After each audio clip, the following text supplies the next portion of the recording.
মানুষ কেন পেয়ে থাকে কুকুরের জন্ম? কোন পাপের কারণে মানুষকে কুকুর হয়ে জন্মাতে হয়? এই ভিডিওটিতে আপনারা এই সম্বন্ধেই জানতে চলেছেন। বন্ধুরা, আমাদের ধর্মগ্রন্থে জীবনের সঙ্গে সঙ্গে মৃত্যুর পরে আত্মা কোন যোনিতে জন্ম নেবে তারও বিস্তারিতভাবে আলোচনা করা হয়েছে। এমন মনে করা হয় যে মানুষ তার কর্মের অনুসারেই মৃত্যুর পরের জন্ম পেয়ে থাকে।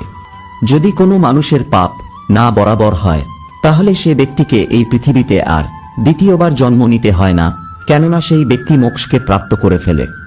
কিন্তু যেসব মানুষরা খারাপ কাজ করে, অধিক পাপ করে, তাদেরকে প্রেত যোনিতে না পাঠিয়ে এমন একটি যোনিতে জন্ম দেওয়া হয় যে সে যেন কখনোই তার কষ্টকে প্রকাশ করতে না পারে, আর তার সাথে সাথে তাকে যেন নিজের মলমূত্র খেয়েই বড় হতে হয়, বিভিন্ন জায়গা লাথি খেতে হয় এবং মানুষ যেন তাকে লাথি মেরে তাড়িয়ে দেয়, যেমন কিনা একটা কুকুরের সাথে হয়ে থাকে। বন্ধুরা, আজ আপনাদের জন্য আমরা এমন একটি সত্য ঘটনায় আধারিত গল্প নিয়ে এসেছি, যেখানে একটি ঘায়েল কুকুর ভগবান শ্রীরামের থেকে নিজের ন্যায় প্রার্থনা করেন। আর এই গল্পটির শেষে আপনারা জানতে পারবেন মানুষের কুকুর হয়ে জন্মানোর কারণ সম্বন্ধে। তো চলুন শুরু করা যাক ভিডিওটিকে।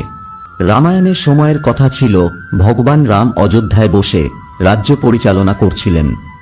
রাজ দরবারে যখন তিনি সবার জন্য ন্যায় করছিলেন, তো সেই দিনের জন্য ন্যায় করা শেষ হয়ে গেলে তিনি লক্ষ্মণকে বললেন, লক্ষ্মণ, বাইরে থেকে দেখে আসো, কেউ এখনো বাকি নেই তো।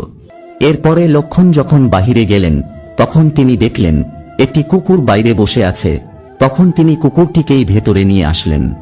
তখন ভগবান রাম কুকুরটিকে জিজ্ঞাসা করে বললেন, তোমার সম্পূর্ণ শরীর ঘা দিয়ে ভরে আছে, এই ক্ষত তোমাকে কে দিয়েছে? বলো কোন সে ব্যক্তি তোমার এমন করেছে, তাকে কঠোর শাস্তি দেয়া হবে। তখন কুকুরটি বলল, একজন ভিখারি তাকে বিনা কোনো কারণে অনেক মেরেছে। তখন ভগবান শ্রীরাম সেই ভিখারিকে নিয়ে আসার জন্য আদেশ দিলেন। যখন ভিখারি রাজা রামের সামনে আসলেন তখন ভগবান রাম তাকে বললেন, এই কুকুরটি যা বলছে তা কি সত্য? তুমি কি নিজের অন্যায় স্বীকার করো? তখন ভিখারিটি বলল, হে রাজন, আমি অনেক ক্ষুধার্ত ও রেগেছিলাম, আর আমি কোনো কিছু ভাবতে পারছিলাম না, এই জন্য আমি এই কুকুরটিকে এভাবে মেরেছিলাম। তখন ভগবান রাম অনেক ভাবনায় পড়ে গেলেন। উনি বুঝতে পারছিলেন না যে কুকুরটির সঙ্গে কি ন্যায় করা যায়, কেননা তিনি জানতেন এটা একটি গম্ভীর বিষয়। এই জন্য তিনি তখন কুকুরটিকে বললেন, তোমার অনুসারে এই ভিখারিটিকে কি দণ্ড দেওয়া যায়? রাজা রামের এই জবাব শুনে সব মন্ত্রীগণ বললেন, মহারাজ, আপনি এটা কি করছেন? ভগবান রাম তাদেরকে শান্ত হতে বললেন। তখন কুকুরটি ভগবান রামকে বললেন, এই ব্যক্তিটিকে কালিনগড় মঠের ধর্মগুরু বানিয়ে দেয়া হোক। এরপর মন্ত্রীগণ নিজেদেরকে আর আটকাতে পারলেন না।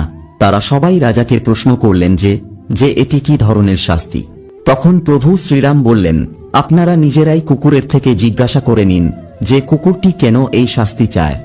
তখন কুকুরটি সম্পূর্ণ ঘটনাটি বললেন। কুকুরটি বললেন, আমি আগের জন্মে কালিনগড় মঠের ধর্মগুরু ছিলাম, আর এটি একটি অনেক বড় পদ ছিল। এই জন্য আমার অনেক অহংকার হয়ে গেছিল।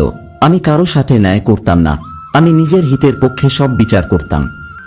আর আমি সবার সাথেই উচ্চ স্বরে কথা বলতাম। আমি নিজেকে নিয়ন্ত্রণ করার অনেক চেষ্টাও করেছিলাম, কিন্তু আমি নিজেকে নিয়ন্ত্রণ করতে পারিনি। আমার অতি অহংকারের কারণেই আমি দেখলাম আমি কিছুদিনের মধ্যেই নষ্ট হয়ে গেছি।